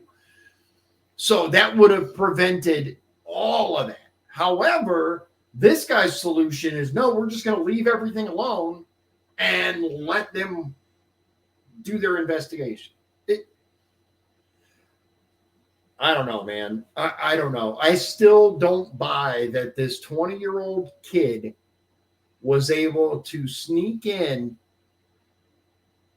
up to the roof with a rifle, take aim, and shoot at a former president And not get any help. and there was no help anywhere. I don't buy it. I don't buy it at I don't all. either. I mean, this is Lee Harvey Oswald and Jack Ruby all over again. I'm just saying, like, if you think Oswald acted alone, no help whatsoever. I don't know, man. I don't know. All right, ladies and gentlemen, that's it. That's it for this. This was interesting. Yes, It was very interesting, and I learned a lot. So tomorrow night, I think I'm going to put the House interview that we did out. So 7 p.m. tomorrow. Tune in for that. You'll learn even more. And that we'll get to the bottom of it. Even if these so-called representatives don't get to the bottom of it, we the people, I'm sure, will. Of that, I am certain. So without further ado, ladies and gentlemen, thank you so much for joining us tonight. I appreciate your time. And as always, God bless you. God bless Indiana. And God bless the United States of America. And don't forget the families of the victims of the truly senseless tragedy in Butler, Pennsylvania. This is the United States of America. This isn't some third world country where political violence is just accepted. This is the USA. We should be safe going to a rally. Secret Service with $3 billion damn dollars should be able to protect us and the former president. But apparently that's too much for them. Who knows? We'll figure it out. We'll see you again real soon. God bless you. Good night. If you'd like to support the show, please visit our Patreon at patreon.com/Dion's Daily Dose. This has been Dion's Daily Dose, hosted by Dion Bergeron. Executive producers, Shawn Holgram and Michael Beebe. Copyright 2024. Dion's Daily Dose, all rights reserved.